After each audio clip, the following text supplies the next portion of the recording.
Hey, is this Ro? Hey, Evan. Yeah, it's Ro. How are you? Hey, Hey, you doing great. We can't see you though, Ro. Oh, okay. Let me, We see a blue screen. got there we go. There we go. Hey, John. Hey, Evan. How are you guys? Doing great. Yeah, in the Great zone. stuff. In the zone. Beautiful day in Hong Kong actually. A typhoon just passed. So I'll let you have a quick glance at what it looks like post typhoon. This is Hong Oh. Kong.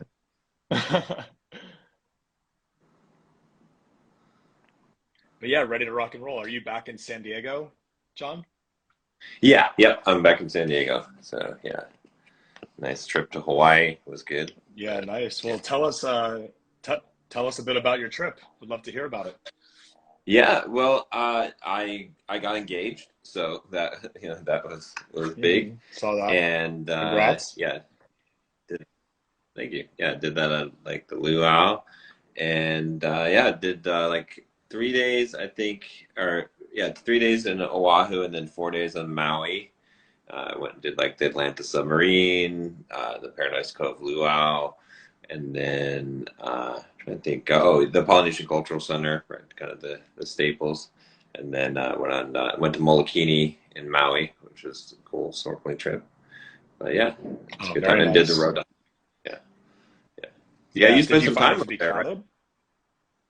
I did. I was Um, there for the majority of the onset of COVID in 2020. Yeah. okay, okay. I mean, that's a good place to ride it out for sure. Yeah. Amen. Yeah, I Amen. So was the road to Hana pretty crowded? It wasn't. It was not very crowded. What was really not crowded was the. Have you ever gone the South Way back? Yeah. Uh, Yeah. yeah, Done that that was one as not well. crowded at all. That was scary though. Those roads, man. I was like, ooh, I don't know. Am I doing the wrong thing here? Like, but Yeah. I was whipping it in the Mustang, going around. So during COVID, they actually looked at me and said, "What is this guy doing here? There should be no tourists." So uh, they were very afraid of COVID in 2020. yeah, So probably not a good move to have the Mustang. I definitely stood out. So lesson learned. Next time I get, a kind of a more modest car as a rental. yeah, yeah. But yeah, it was fun and huge congratulations. It sounds like a really Thank you. awesome trip and adventure overall. So glad the three of us can be here today. I'm really excited to dive into kind of the broader concept of mental agility. John, look, my brother turned me on to you about a year and a half, 2 years ago, and I've been seeing your content from before that time, since 2017, and following your story on YouTube and Instagram. And Ro and I, as co-founders, have definitely been inspired by your mission and what you're trying to do in the world, right? We watched your video with Alex Hermosi, and it's really impressive to see, how not just how much of a following from a vanity standpoint, right, like pure volume, but how engaged your audience is on this topic. So we're really grateful to have you today. We wanted to just have this fireside chat and share the Bulldog Mindset love with our community as well, and hopefully vice versa with what we're building at Brutal Buddha. So glad you have your Brutal Buddha shorts. We'll be sure to get you I the got Brutal them. Buddha Got them jogger on pants. today. There we go. There we go. Always rocking. I love it. I love it. I see Rose rocking the hat as well. So we'll have to get you the rest of the gear. So we're doing a launch on September 26th of the new jogger pants and also the performance tees. So we'll give a shout more about that at the end. But before we dive in, John, maybe you could just do a quick introduction of yourself. What is Bulldog Mindset for the wider audience, and then we'll dive into some of the questions.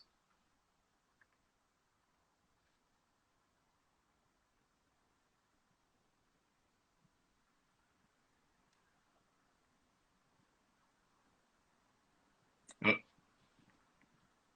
I think we might have lost him, Ro. Do you see John still? I don't see him. Let me see. Let me invite him back. Fingers crossed. Try to get him back up here. All right, we'll get him back. We'll get him back. Yeah, thanks for that, Kuds. All Maybe right. it's his Looks like connection. There we go. Okay. Yeah, I don't know what happened. Somehow it John dropped me. back. But I heard what you said. So yeah, so Bulldog Mindset is basically, what the opposite of the victim mindset. That's kind of the best way to describe it.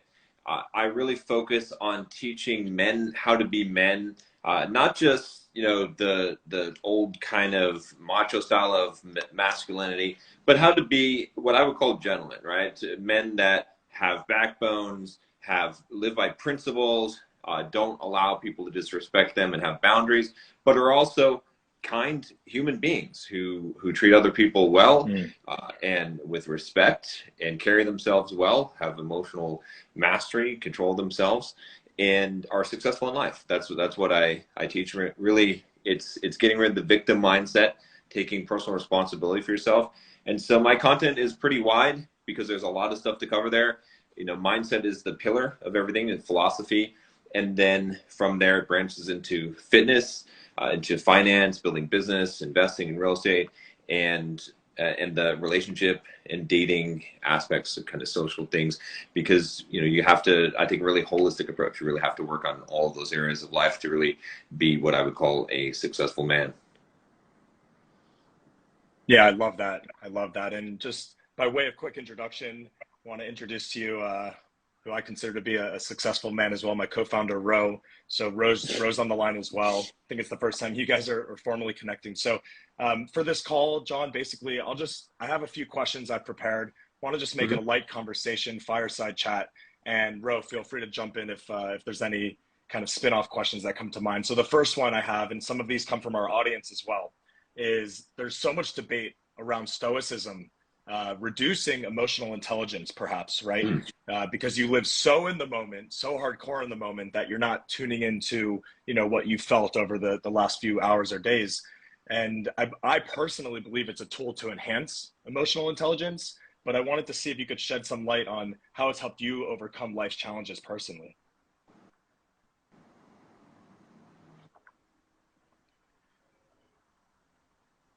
Yeah, so my connection is a little bit choppy here, but yeah, I agree with you 100%. Right. It is the opposite of what most people think, right? I think when most people think of stoicism, they think of emotional numbness, of not feeling emotions, being the classic definition of being impervious to pleasure or pain, and that's not the case, right? In fact, it's a tool to become more aware of emotions. That there's three things you can do with your emotions, right? So one of them is you can repress them, so shoving it down, or you can think of it as a river coming towards you, and you're just like holding it in, trying to hold the river off, right? To just suck it all in. Another thing you can do is you can express them. So that's like trying to deflect the river. You're shooting it onto other people, right? Or you can process them, which is to let the river flow through you and come out the other side. And that is the healthy way to deal with emotions. And that's really what a stoic does. That's a stoic does not have emotions, but says it's very, very connected to Eastern philosophy, right? Very similar type of mindset and philosophy, in the sense that you recognize the emotion, you observe it without judgment, you allow yourself to feel it, but not necessarily express it, and then let it go, let it pass through you without judgment. Practice stoicism, that's what you learn. Especially one of the biggest things I teach men is how to deal with anger, right? Because anger is a lot of times, a lot of guys think that's a masculine trait, whereas it's the opposite. It is not a masculine trait at all. It is weakness. Anger is weakness.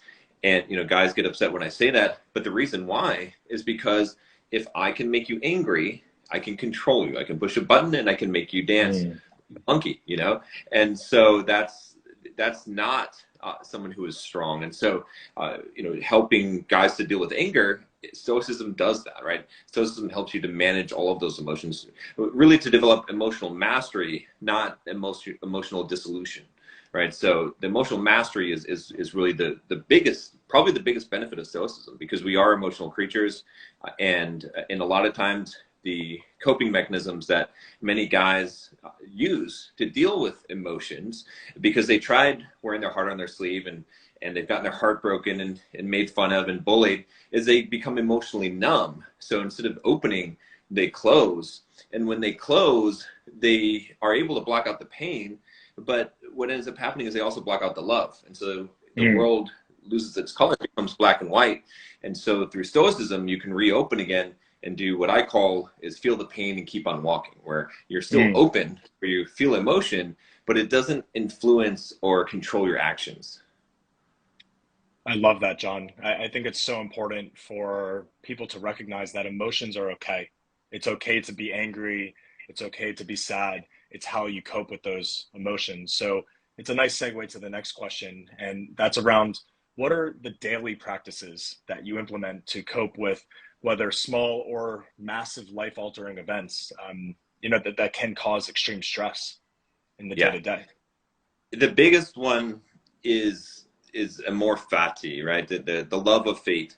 I just saw something that was put out by Ryan Holiday. He did a little reel on Instagram here, and I loved it. I shared it because he was talking about how it's not good enough to just accept the things in your life, but you must love them, even the things that are harmful or bad that you think are hard. And so my practice daily is to look at everything that happened. How is this good? Good, right? And in that, it was kind of funny. One of my business partners with my other company, he used to say, John, he's like, I'm going to tell you something, but I know what you're going to say. And he gets so frustrated. He's like, you're going to say, that's good because, right? He would give me bad news. I'd say, that's good because. That'd be always my response to that. And that's a practice that I put into place all the time, because it helps me because the thing is, reality is reality, right? We cannot change reality, at least the current reality. We can alter the course of future reality, but whatever has happened and whatever is right now, we must accept it. In fact, we must love it, because there is no alternative. And anything besides loving what this moment is, whether you liked it or not, or whether you wanted it or not, is denial, and it will put you in a state of suffering. In this world, pain is not optional. We are going to go through pain. We will feel pain, but suffering is optional, and suffering only comes from the rejection of reality, from a lack of acceptance. That's extremely powerful, and definitely appreciate the recommendation on Ryan Holiday as well. So we'll drop that in the comments when we reshare this. So the third question is, how do you view yoga and physical fitness generally? So it seems that we've talked a lot about mental agility, the ability to slow down, recognize your emotions, tools to cope with them. How do you deal with stress, right? But when it comes to physical fitness, I mean, at least from what I've seen, you've had a massive transformation in your life. You've maintained this marathon and gym going mantra throughout the week to week. How do you see yourself overcoming those stresses with fitness? Yeah, the big thing about it, and it is really connected. I'm not as well versed in yoga, but I know that there's the 4 ways of yoga, of a yogi, and one of them is through the physical, right? Is this almost like the pain, right? Going through and pushing yourself to that physical limit, and I think that's important. A lot of guys ask me how to build mental toughness, right? We could say mental agility as well. And one of the best and sure ways to do it is through physical discipline, putting yourself through a lot of physical pain in order to realize what you are. I find that in those moments where you are really, reaching as deep as you can, and you're at the end of your physical limits, those are the moments where you truly do 2 things. You find out who you truly are, because when everything's going good, you can have a positive attitude. You're not, it's easy to fake it, to have a persona that is not really who you are. But just like gold being purified in the fire, when you are in the fire, it brings forth the impurities that are still within you, and you can see them. And that is the only time I believe that you can remove them. right? And there's different ways to get to this point, but through physical endurance and physical pain is one of the best ways. When I ran a 50-mile race, an ultra marathon, and when you're out there running that many miles, I think anywhere past 20 or 30 miles, you really find out who you are. That's when you really find, when you've passed that point of physical exhaustion. And so through that practice of physical discipline, I'm constantly putting myself in an uncomfortable situation, and it's constantly pulling out more and more of me, because I'm asking myself, it's like, I have to bargain with myself and say, John, do you feel like giving up right now? Are you this weak? And the answer is yes, but I can choose to not be. I think it's a really critical part of developing that mental agility and the mental toughness that so many men want to have. I love that. So when you're able to run a 50-mile race, you can then run a marathon in a costume, because I did see that picture as well. Yeah. That's pretty cool. That's pretty cool. So I know we've talked about a lot so far. I just wanted to remind the audience, anybody who's joined, drop a comment if you have any questions that we can, address immediately. In the meantime, also wanted to see, Ro, do any comments or kind of side questions come to mind before I move forward to the next few? No, I mean, I'm really agreeing with a lot of, I haven't run a 50-mile race, and, I don't Yet. know if I've necessarily pushed myself yeah, that's right, yet. But I think a lot of things as well, John, is it comes down to consistency. And I think really it's about, how do you handle your, the days you don't want to get out of bed, the days you're sore and you're tired. And, Michael Phelps talks about this a lot in terms of his success for how he was able to get the 8 gold medals, right? Is, he was in the pool every day for 5 years and he never missed a day. So I think, if you really, really are looking to aim high and achieve, your full potential, like you talk about, I really think, it's all about like kind of that no days off mentality, and really just kind of, being okay with pushing forward even when you're tired and you're exhausted. So, just kind of soaking in what you're saying, and I think it's really powerful, and appreciate, what you've shared so far. So that's my only comment, Evan.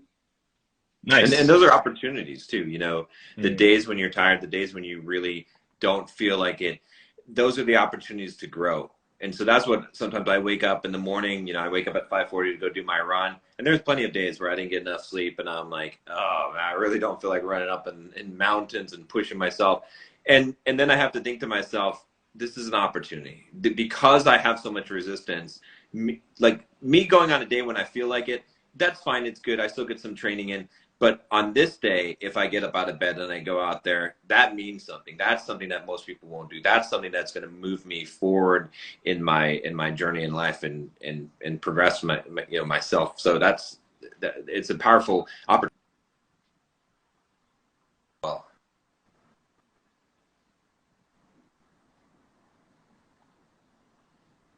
Yeah, 100%. And I will say, John, oh, sorry. Go ahead, Evan. Go, Rob. Oh, sorry. My connection here is just not the best. It's a little delayed, but I was saying, for the people that, they are, kind of seeking that greater achievement and the no days off mentality. I mean, how do you strike a balance, right, between, really achieving what you want and not having the days off, but also, having that downtime, where you can really recharge, and making sure that you don't overdo it, where, you swing so far the other way to where you've pushed yourself so hard that you almost swing so hard the other way. And it might be hard to bounce back. I mean, do you have any thoughts around that, either mentally or physically, John? Extremism. Yeah, I think extremism is a good word. Yeah, I believe there are times when you need to be extreme. I don't think it's necessarily a bad thing. Grant Cardone wrote a really good book called "Be Obsessed or Be Average," where he was talking about this quite a bit. It's something that I feel like the most successful people in life move from different extremes, from one extreme to another. like you're talking about Michael Phelps, right? He couldn't have been the guy that he was if he didn't show up and swim in that pool for 5 hours a day every single day for how many years, right? It wasn't an option, right? So if you want something, you may have to sacrifice. You know, there's this saying that says, you know, God, or take anything you want, but pay for it, says God, right? And it's like, you can have anything you want in this life, but you have to pay the price for it, whatever that price is. You know, for me personally, what I find is that, you know, I have a goal. I figure out what I want to do. I have a schedule, a system in place. And to me, it's not so important necessarily that I do so much, but that I do what I committed to, right? So one thing I tell a lot of my coaching clients too is I say, you know, there's no such thing as wasting time. And the only way that you waste time is if you do something you didn't intend, right? So, because a lot of guys will say, well, is playing video games wasting time? And the answer is, for most people it is. But if you set aside an hour and you plan to play a video game for an hour and you want to do that and have some fun doing that, that's totally fine. But if you find yourself where you're supposed to be working, you're supposed to be doing something productive, and you fall into playing video games or whatever it is, you know, that's a problem. The same thing with workouts and physical discipline. You know, it's fine to plan a day off. It's fine to have days where you're not working. You don't necessarily have to. But what's not fine is for you to have a plan that says, I'm going to go to the gym every Monday, Wednesday, and Friday, and I'm going to run every Tuesday, Thursday, and Saturday. And then you wake up in the morning and say, I'm too tired today and I don't feel like doing it. That's a problem. If you change your plan, if you've been following your plan and then you say, you know what, I'm going to change my plan and next week I'm going to take some extra days off, that's totally fine. I think that's fine. It's a matter of following through. That's the thing is, and what this really comes down to for me is this concept of breaking trust with yourself. Most of us have gone through the experience. In fact, I'd say most people watching are currently in a state of broken trust with themselves. I mean, there's, hey, you know, I want to accomplish this thing. I want to get up in the morning and I'm going to run tomorrow.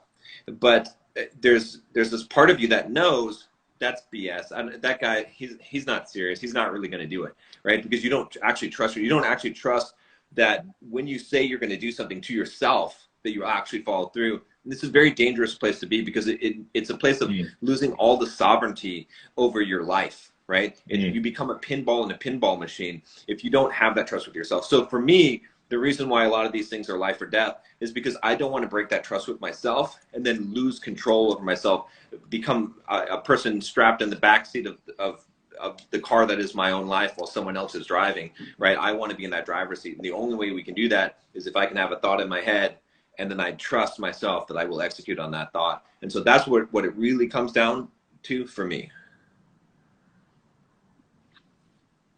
Yeah, absolutely. That makes a lot of sense, Sean, and appreciate you kind of simplifying things for the audience. Obviously not simple, but explaining it in a simple way.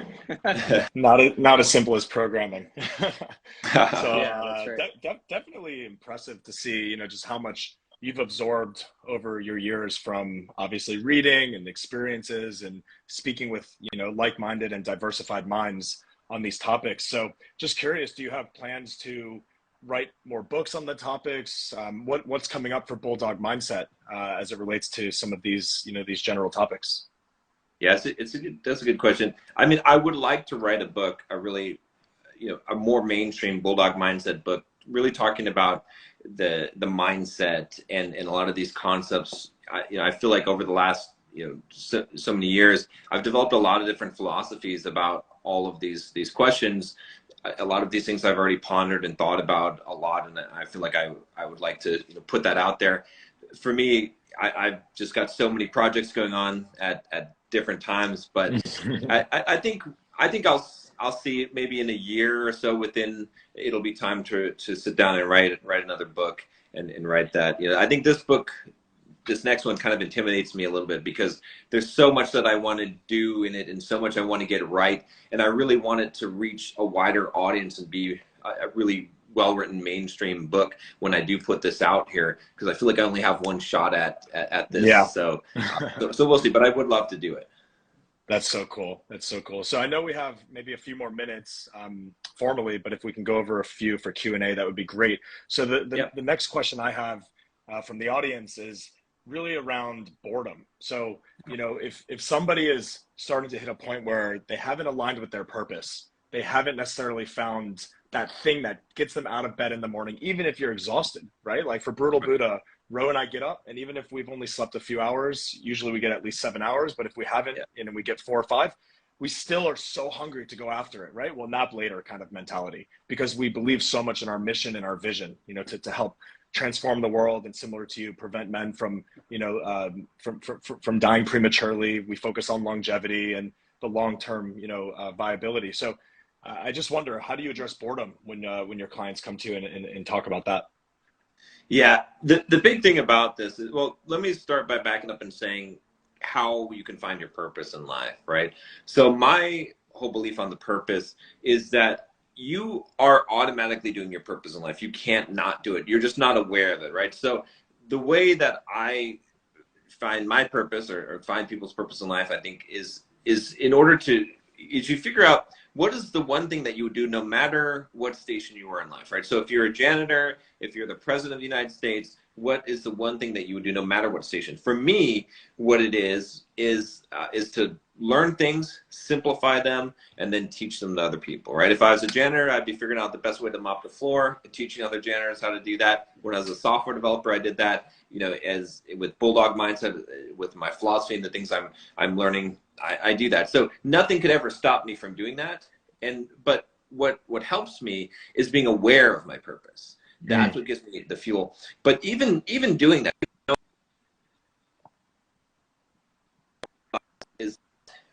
is that you have to love the grind. That everything that in this life that has value, that has meaning, also has difficulty and boredom, right? You have to be able to, we could even take it back to meditation, right? I mean, meditation is the ultimate boredom. You're just literally sitting there, right? But there's so much value in that, right? Because it teaches you the patience, the discipline, right? To still yourself. And so, I've done a lot of different things where I've had success. Everything from playing poker is you're grinding it out. You just have to grind it, grind. It becomes monotony, it becomes boredom, but that gives you success over time. From creating a YouTube channel, you're creating content, right? And there's some monotony, some boredom in that.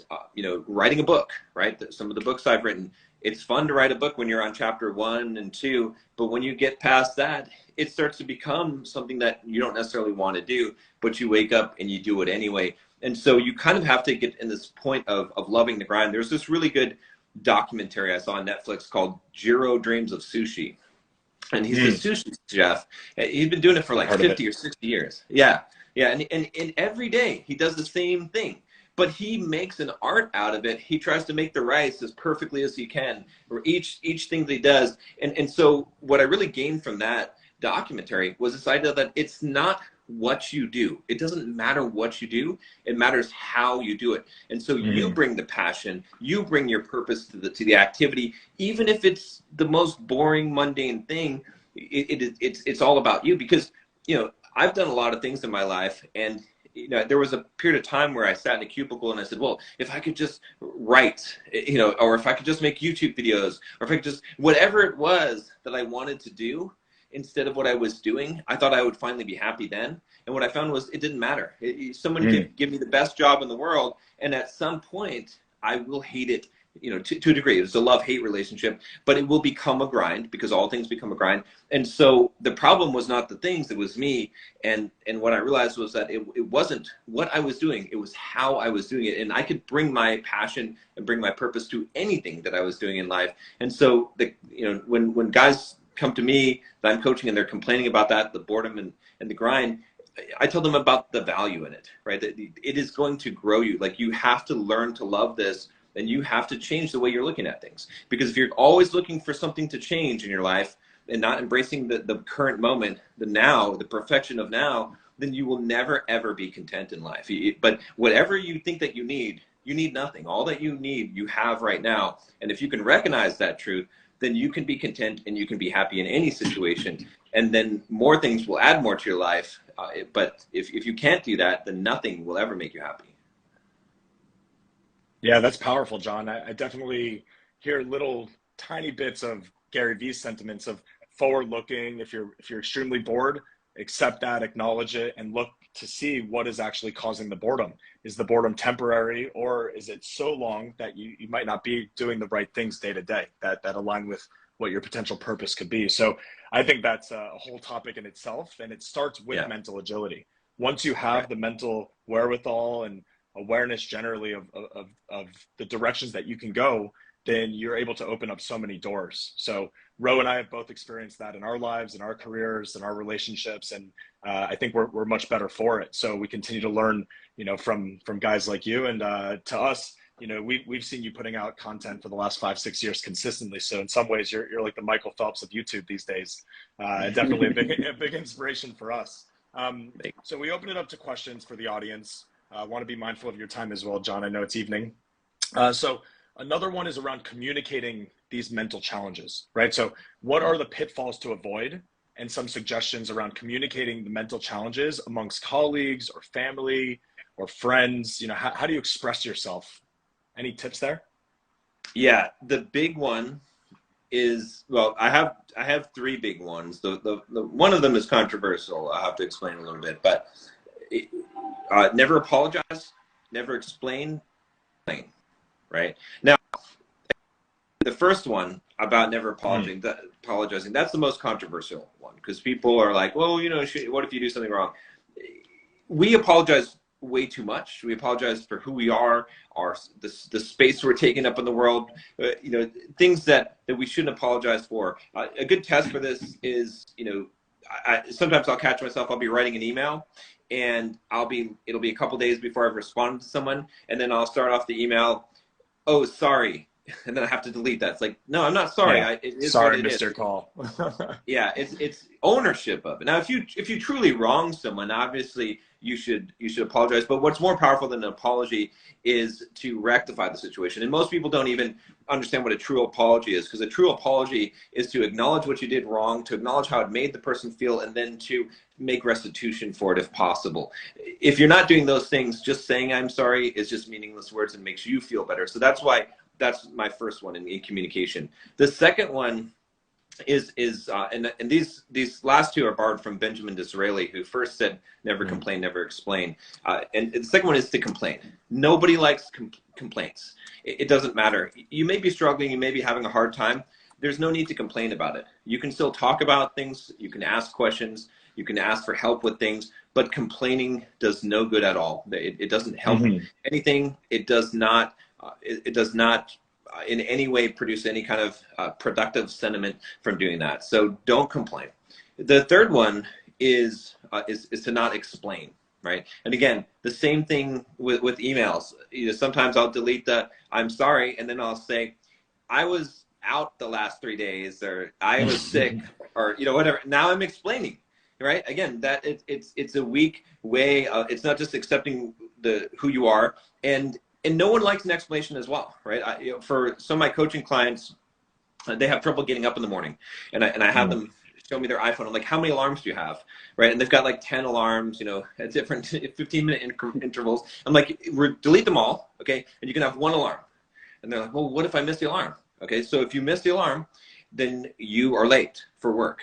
And well, then I'll get in trouble. I said, okay, then you'll go into work, and where you work, you're going to say, I'm late. It's my fault. And that's it.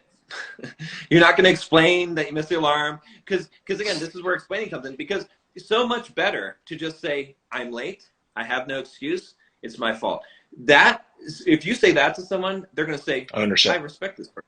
But if you say, oh, I got caught in traffic, or my cat threw up, or anything like that, even if it's a good explanation, it takes away from it, right? No one wants to hear that, even if it's a good explanation. So that's why when you're doing when you're communicating these things, it's important to be assertive and direct and unapologetic, and don't explain something, and don't complain. Instead, tell the information that you need to tell, ask for help if you need to get some help, and accept the full responsibility. Don't try to blame it on something else. Don't make excuses. Don't make any kind of explanation. And also, when you tell someone something, especially when you're in a position of authority, it is not necessary for you to explain that position or to explain why you're doing something, right? Sometimes it is kind to give someone information, but too many guys I see today are rationalizing and explaining, really seeking permission from someone to do the things that are within their own boundaries, right? Because we have to have boundaries. And I'm an autonomous individual. If I choose to not decline something, I don't have an explanation for that. I don't owe anyone an explanation. And when we explain all the time, what ends up happening is we start becoming obligated. We feel like we owe people things, right? So those are kind of the framework that I utilize. And again, I have to constantly do it for myself. When I'm typing an email, I have to think, am I apologizing? Can't do those things. Yeah, I love that, John. I love that. And personally, over the last several years of my life, I've gone from an explainer and complainer to more of a acceptance and eliciting more curiosity in my conversation. So Ro has even experienced it in our partnership, and vice versa. I think it's really important to stand your ground, right? To be bold and confident with the way things are, and always work to improve them in a way that's going to, help you to enhance your life and the life of those around you. So I think that's really powerful with communications. And I've taken some notes on Ben Disarelli, so I'll share those in the comments as well for the wider group. Another question that's come up, and of course, let us know, John, if the clock starts getting a little too tight. But what are a couple really powerful resources that you think people can tap into to enhance their mental agility? So you've mentioned a few, kind of some asides, but are there any? Is there like the one go-to, so to speak, Bible on at least as far as what you look up to as it relates to mental agility, or a couple resources? I've got till 15 after the hour. Perfect. So, I don't know if there's one specific one. I mean, if I had to say anything, read a lot of books. That's definitely true. And good books. Read books that have been vetted, that have been recommended by many, many people, because there's a lot of books out there. You only have so much time. Seneca's letters to Lucilius are, I believe, some of the best, the wisest writings that I have ever read. I've gained a lot from reading through those. It takes a careful examination. Some of the language is difficult to understand, and the contextual information in terms of history, but it still relates very, very well. I've learned a lot of things from reading those letters, but a lot of what I've gained, I mean, I think there's two main sources, and Seneca talks about this actually in his letters as well, which is a lot of the books, right? Really good books. Man's Search for Meaning by Viktor Frankl. You'll see, Think and Grow Rich. So many of the classic books, Psycho-Cybernetics, right, by Dr. Maxwell Maltz, right? Just there's, I could list a ton of different books. Actually, a newer one is Breaking the Habit of Being Yourself by Dr. Joe Dispenza. But there's a ton of books, and so that's one source is the wisdom of other people. The other most important source is yourself.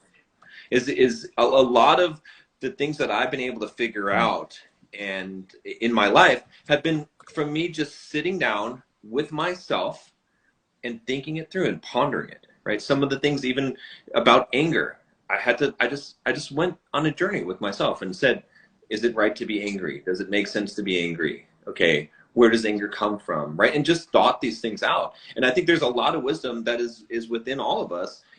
But most people, they're listening to what all these other people are having to say, right? And it's good to gain some wisdom from other people, but they're never actually consulting with themselves. They're never actually going deep into thought and becoming a true philosopher. We should all be philosophers. And a philosopher doesn't just study what other people write and say.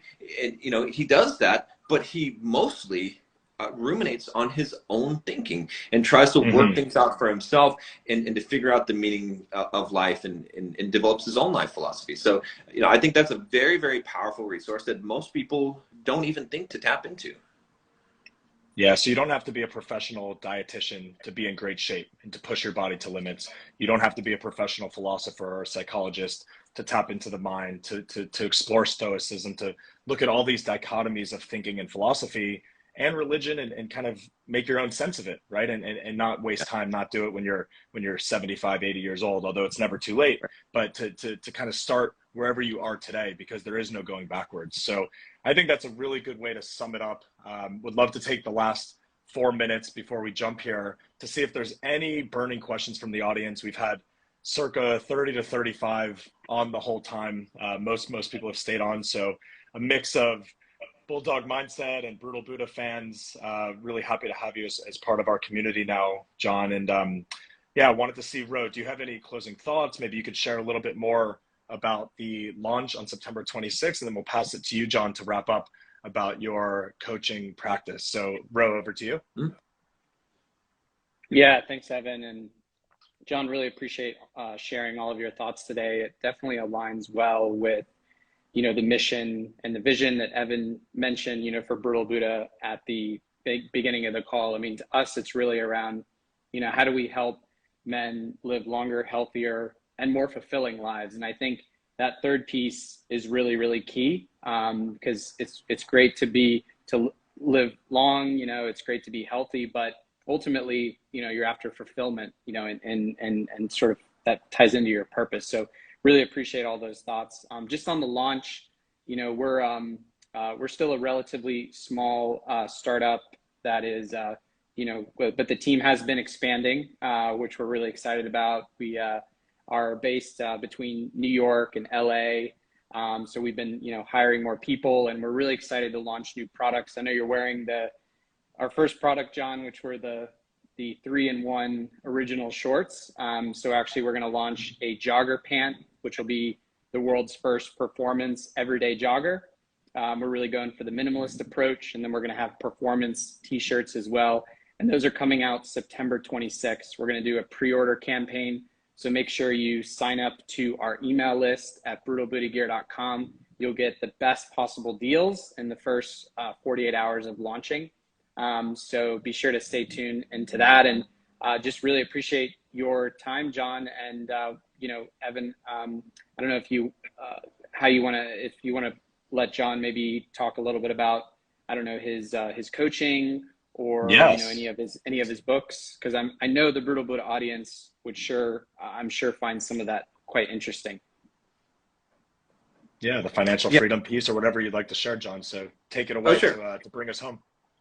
Yeah, I mean, I do kind of a variety of things, but if you go to my bio, the link there, you can book a free call with a member of my team, and we can talk about if you're one of the big focuses I have right now is teaching men how to become financially free. So how to invest. The stock market is never going to get you rich. Compounding interest. It works, but it takes 30 years. So if you want to get there sooner, you have to do something like building a business and investing in real estate. Those are the staples to do that. I retired at 33, became financially free. Obviously I still do things I'm not, but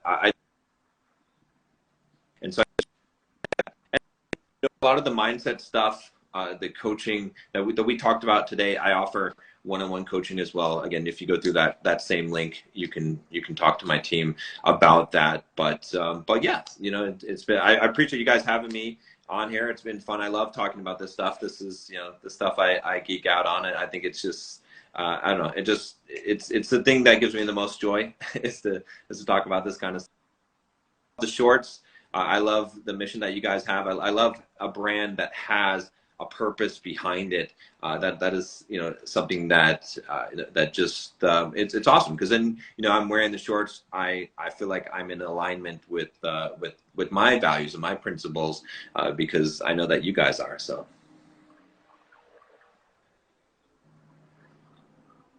Yeah, thanks Awesome for to that, hear John. that, John. And definitely for everyone on the call today or anyone who sees this after, follow John at Bulldog Mindset. No spaces, no underscores, nothing like that. Bulldog Mindset, and DM him freedom in all caps, and you'll get a one-on-one exploratory call, and it could change your life. I know it's changed it for thousands of people out there, specifically guys. So check him out. And John, with that, just a humongous thank you from the Brutal Buddha family.